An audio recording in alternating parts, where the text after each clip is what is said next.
everybody, welcome back to the channel. This is MTG Bauldur. Today we're going to be covering Streets of New Capenna and Commander Legends Battle for Baldur's Gate in our Digging of the Past series. If you're new to the series or to the channel, welcome. Welcome to the channel. And this is my second big series that I've started that covers dragons from the start of the very first alpha, which is technically a core set. It was the base set, all the way to, the dragons that we have now. And I have covered multiple different creature types. If you're looking for those are in a different playlist. But if you want to check back and come and see all the different dragons up until now, this is a great just kind of like look at your screen once kind of thing. Every time I look at a new dragon, or just a kind of a listening thing, if you wanted to kind of like jot them down as I read them, all that kind of stuff. But let's go on ahead and get into it, starting with the very few and very lonely Streets of New Capenna card, the only dragon we have in the set, and that is Zeotora the Incinerator for 3 generic, a black, a red, and a green. It's a 6/6 with flying. At the beginning of your end step, you may sacrifice another creature. And for this particular, if you use this as a commander, that may is a you get to.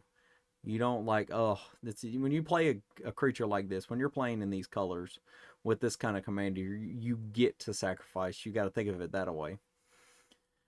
But continuing on, he's a 6/6, and when you do, he deals damage equal to that creature's power to any target, and you create 3 treasure tokens. It doesn't matter if it was a 1/1 or a 2/2 or a 20/20, you still get 3 treasure tokens. So I think this one is a very unique and pretty cool build. I like it. Dragon slinging whatever he can get his hands on to fight. But now let's move into the biggest and longest part of this video. This is Commander Legends Battle for Baldur's Gate. And I didn't even realize it until I looked it up. But there is a huge chunk of dragons in this set. And there's more dragons in this set than than a bunch of videos I have packed into one. Like, I could do 2 videos on this, but I figured I'd go on ahead and just nail it all in one. That way I wouldn't have to like span it out. So to start it off, we have Sharnal Dragon, and you have to forgive me because I did not play D&D, so I don't know some of these names. But for 6 generic, it's a 4/4 with flying. It's an artifact creature dragon. It kind of looks like a dragon in armor. It's from the way of the art. Then we have Crystal Dragon for 4 generic and 2 white. It's a 4/4 with flying and vigilance, but it also has an adventure. You can rob the horde for 1 generic and a white. It's a sorcery, and you can return target artifact, enchantment, or legendary card from your graveyard to your hand, which is actually super unique. You don't see a lot of that in like one-shot spells. Ancient Gold Dragon for 5 generic and 2 white. It's a 7/10. Wow. With flying, whenever it deals combat damage to a player, roll a d20. You create a number of 1/1 blue fairy dragon creature tokens with flying equal to the result. Not the most powerful one. Dragonborn Looter. For 1 and a blue, it's a 1/2 dragon rogue. For 1 generic, you can tap it and draw a card and then discard a card. Actually pretty good, in my opinion. Nimble Claw Adept. For 3 generic and a blue, it's a 2/3.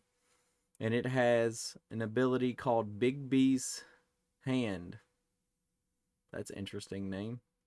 Especially from point of view of not knowing D&D. But you can tap it to untap 2 other target just 2 other target permanents. Activate only as a sorcery and only once each turn. That's actually pretty wild. Oceanus Dragon for 4 generic and 2 blue. It's a 3/5 with flying. When it enters the battlefield, you tap target creature and opponent controls, and then you goad it. That's pretty neat. So it can't block you, but it's not going to come at you for the next turn anyway. So that's actually not bad. Pseudo Dragon Familiar. That's interesting. That's an interesting word. For 2 generic and a blue, it's a 2/1 with flying. And for 2 generic and a blue, target creature gains flying until end of turn. That's pretty good. Sword Coast Serpent for 5 generic and 2 blue. It's a 6/6 And it can't be blocked as long as you can cast a non-creature spell this turn. And it has the instant capsizing wave as the adventure spell. Return target creature to its owner's hand. That's actually pretty good too. Young Blue Dragon for 4 generic and a blue. It's a 3/3 with flying. And it has the adventure Sand Augury for 1 and a blue. You can scry 1 and then draw a card. Juvenile Mist Dragon for 3 generic and 2 blue. It's a 4/3 with flying and the ability Confounding Clouds. When Juvenile Mist Dragon enters the battlefield, for each opponent, tap up to 1 target creature that player controls. Each of those creatures doesn't untap during its controller's next untap step. Renari, Merchant of Marvels for 3 generic and a blue. It's a 2/4 legendary creature Dragon Artificer. You may cast dragon spells and artifact spells as though they had flash, and then you can still choose a background. Sailor's Bane for 7 generic and 2 blue. It's a 7/7. This spell costs 1 less for each card you own in exile and your graveyard. That's an instant card, a sorcery card, and a card that has an adventure. Neat. So you could somehow find a way to get it down to just 2 blue. And it also has board 4, so that's actually pretty cool. Sapphire Dragon for 5 generic and 2 blue. It's a 5/6 with flying. Whenever it attacks or blocks, you scry 2. Then it has the adventure Psionic Pulse for 2 generic and a blue. It's an instant. You can counter target non-creature spell. Astral Dragon. This is probably my favorite one just by looking at it.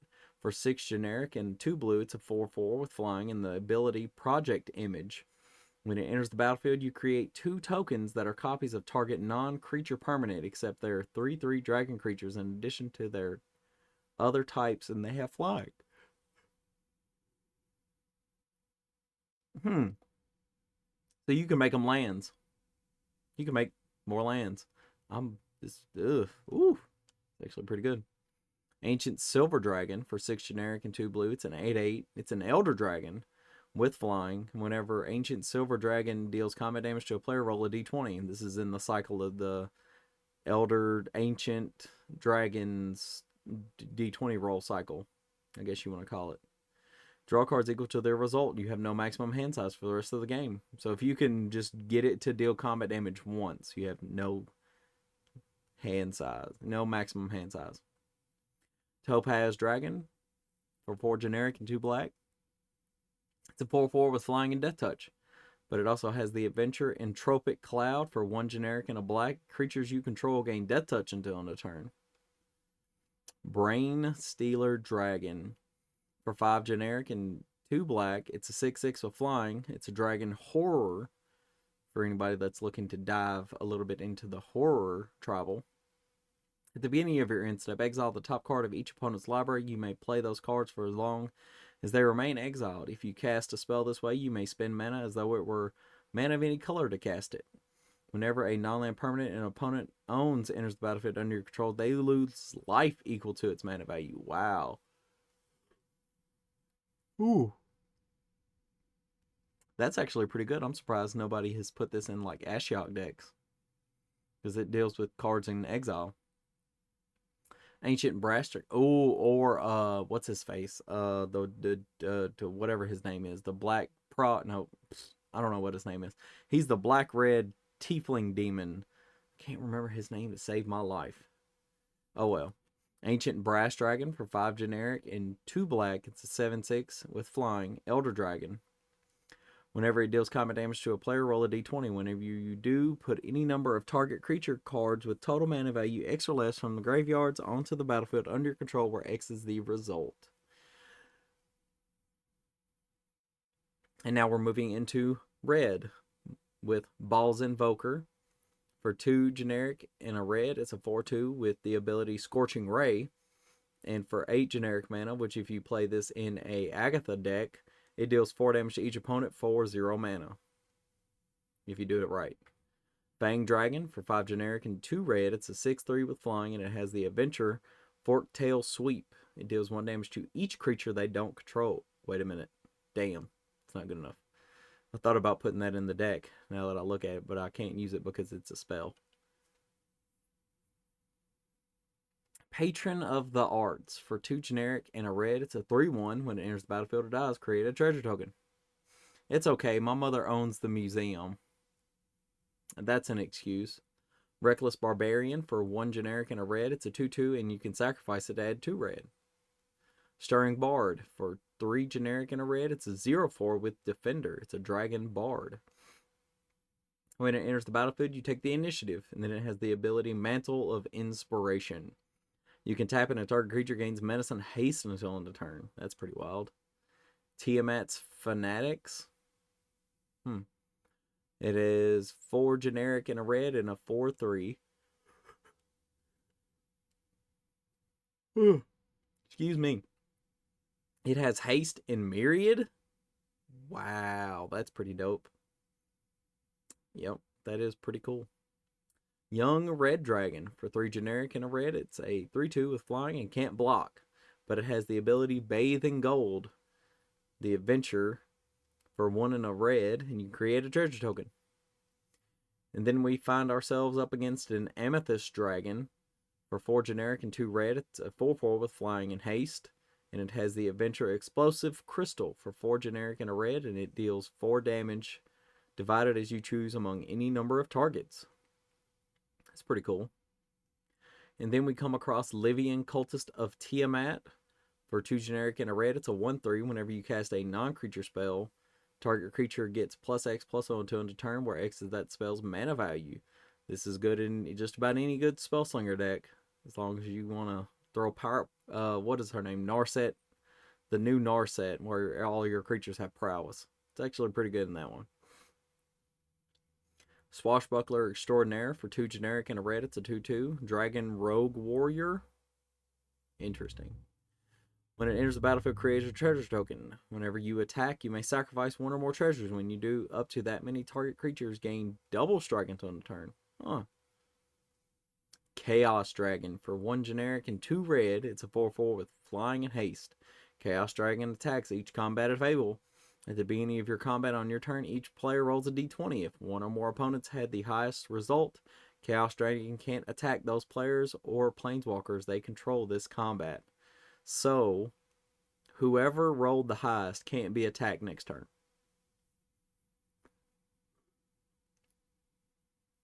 Dream Pillager for 5 generic and 2 red. It's a 4/4 with flying. Whenever he deals combat damage to a player, exile that many cards from the top of your library until end of turn. You may cast the spells from among those exiled cards. It's just deals combat damage until you may cast spells from among the exile that many. Wow, that could be pretty good. Territorial Hellkite for 2 generic and 2 red. It's a 6/5 with flying and haste. At the beginning of combat on your turn, choose an opponent at random that Territorial Hellkite didn't attack during your last combat. Territorial Hellkite attacks that player that's combat if able. If you can't choose an opponent this way, you tap it. That's actually kind of...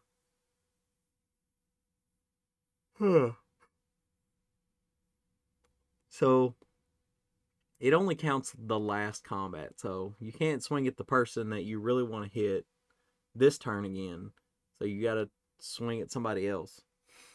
This is actually very good in a 4-player commander game if you're trying to spread out the love. But if you're not, you're kind of screwed. Thunder Dragon for 5 generic and 2 red. It's a 5/5 with flying. When it enters the battlefield, it deals 3 damage to each creature without flying. Vengeful Ancestor for 2 generic and 2 red. It's a 3/4 with flying, even though it's a spirit dragon. When it enters the battlefield or attacks, go target creature. Whenever a go to creature attacks, it deals 1 damage to its controller. Warmonger Hellkite for 4 generic and 2 red, and looks like a devil dragon with those horns, but it's a 5/5 with flying, and all creatures attack each combat if able, and it has the ability attacking creature get +1/+0 each turn for each time you pay 1 generic and 1 red. So the more mana you got, the better it gets. Wrathful Red Dragon for 3 generic and 2 red. It's a 5/5 with flying. Whenever a dragon you control is dealt damage, it deals that much damage to any target that isn't a dragon. Huh. You bolt your dragon, you can bolt something else. Pretty good. Ancient Copper Dragon. 4 generic and 2 red. It's a 6/5 with flying. Whenever it deals combat damage to a player Roll a d20 and you create that many treasure tokens. If you have more combats or give this double strike, you just get all kinds of good stuff. Ambitious Dragonborn. For 3 generic and a green, it's a 0/0, but it enters the battlefield with X +1/+1 counters on it, where X is the greatest power among creatures you control and creature cards in your graveyard. So if you have a 12/12, it's a 12/12, which is pretty wild.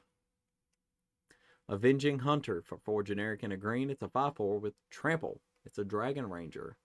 When it enters the battlefield, you take the initiative. Dread Linneworm. I think that's how it's pronounced. For 6 generic and a green, it's a 7/6, and it can't be blocked by creatures with power 3 or less. Then it has the Adventure Scale Deflection. For 3 generic and a green, put 2 +1/+1 counters on target creature and untap it. It gains hexproof until end of turn. It's actually kind of expensive, but it does give a power boost, so I'd let that slide. Larking Green Dragon. For 3 generic and a green, it's a 4/4 with flying. When it can't attack unless defending player controls a creature with flying. I guess that's why it's lurking. Scaled Nurturer. For 1 and a green, it's a 0/2, and you can tap it to add a green. Spend this mana only to cast a dragon creature spell. You gain 2 life. Ah, it's pretty neat. So, when you spend the mana to cast a dragon spell, you gain 2 life. So you can tap it for anything, but when you use it to cast a dragon spell, you gain 2 life. Oh, that's pretty neat. Sylvanas' Invoker. Don't know what that is.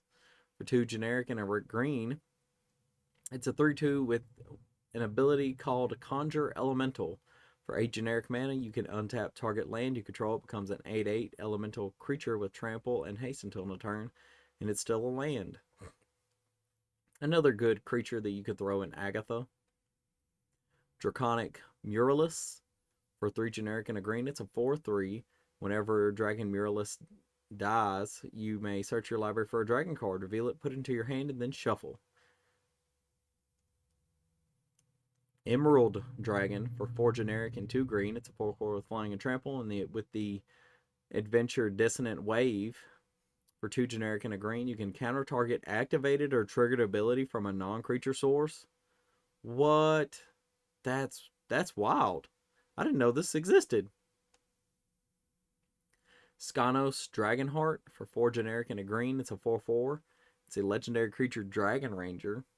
Whenever it attacks, it gets +X/+X until end of turn, where X is the greatest power among other dragons you control and dragon cards in your graveyard. So, no matter what, as long as you have a good big dragon, he's still going to put in work. Earthquake Dragon. For 14 generic mana and a green, it's a 10/10. But this spell costs X less to cast, where X is the total mana value of dragons you control. And this is an elemental dragon. And it just looks like it's the biggest thing on the plane. It also has flying and trample. But for 2 generic and a green, you can sack a land, return it from your graveyard to your hand. Wow, that's kind of busted. Ancient Bronze Dragon. For 5 generic and 2 green, it's a 7/7 with flying. Whenever it deals combat damage to a player, roll a d20. And then you put X counters up to 2 target creatures where X is a result. Wow, that's pretty cool. I thought it was just 1. And then we get into our multicolored dragons. Thrakis the Butcher. For 3 generic and a red and a green, it's a 3/4 with trample, and it is a legendary creature dragon peasant. Just in case if anybody wanted to make a peasant travel deck. Whenever Thrakis the Butcher attacks, double the power of each dragon you control until end of turn. That's pretty wild. Pretty cool. Lawson, Dragon's Legacy. Lozahan, Lawson, I don't know. Tell me how you pronounce it down in the comments below. For 3 generic, a blue and a red, it's a 4/2 with flying, and it's a legendary creature Dragon Shaman. Whenever you cast an adventure spell or a dragon spell, Lozan Dragon's Legacy deals damage equal to that spell's mana value to any target that isn't a commander. I wonder why it chose to not be didn't let you, they can't let you target commanders with this one. Sprite Dragon for a single blue and a red. It's a 1/1. And it has flying and haste. Whenever you cast a non-creature spell, put a counter on it. It's adorable. Corlessa Scale Singer for 1 and a blue and a green. It's a 1/4 legendary creature Dragon Bard. You may look at the top card of your library at any time. You may cast dragon spells from the top of your library. It does not say once per turn. You could just keep slinging them damn spells. Miram's Sentinel Worm, probably one of the best dragon commanders we have seen in a very, very long time. And in my opinion, probably one of the strongest, because you can just keep making dragons out of nowhere. Just as long as they enter the battlefield. Even if they blink. But for 3 generic, a green, a blue, and a red, it's a 6/6 legendary creature Dragon Spirit with flying and ward 2. Whenever another non-token dragon enters the battlefield under your control, create a token that's a copy of it, except that token isn't legendary if that dragon is legendary. That's pretty wild. Furcrag, the Cunning Instigator. This is actually probably one of the funniest ones, and I don't if you follow a lot of short form and some of his long form content. Mauled Hound did probably the funniest roast on this commander that I've seen, and I love his content. So check it out if you can find him, or if you like people poking magic at people running certain commanders. But Furcrag, Cunning Instigator for 3 generic, a blue and a red. It's a 3/3 legendary creature dragon, so he's just a regular old dragon. He's not an elder. With flying and haste. Whenever one or more dragons you control attack an opponent, go target creature that player controls. Whenever a creature deals combat damage to one of your opponents, if that creature had to attack this combat, put a counter, +1/+1 counter on Furcrag, Cunning Instigator, and you draw a card. Which, what's great is it does not just limit you to Furcrag himself hitting. It's whenever one or more dragons you control attack an opponent, go target creature that opponent controls. So if you have 4 dragons and you swing at 3 different people, and one dragon's going to go in the same direction, so that's probably a horrible metaphor, way to start the metaphor or the situation. But if you have 3 dragons and they hit your 3 opponents, or however many dragons you have with however many opponents you have, you get to goad one of each of those opponents' creatures. And then as they make the rounds around the table, the Furcrag's just going to keep getting bigger and bigger. And if you play in like a 10-player pod and you have found a way to get 10 dragons on the battlefield, you have 1 blocker left, and everybody's going to just start swinging at everybody and making deals. And they're probably going to go down soon. But that is going to be it for today, everybody. I kind of actually tried to roll through it a little faster than I usually do, to try and make sure I made it under 30 minutes. But that is going to be it. And I just can't tell you guys how much I appreciate everybody that likes, comments, and shares on the content. I mean, we're so close to 190. And a fellow content creator of mine, we're kind of like neck and neck with subscribers. He's like 193 when I checked out, and I'm at like 189. And I really want to try and surpass him just a little bit, because he makes content. He kind of makes content when he can. I'm making content like twice a week if I can find the content to make. But that is going to be it for today, everybody. And I'll see you guys next time in the graveyard.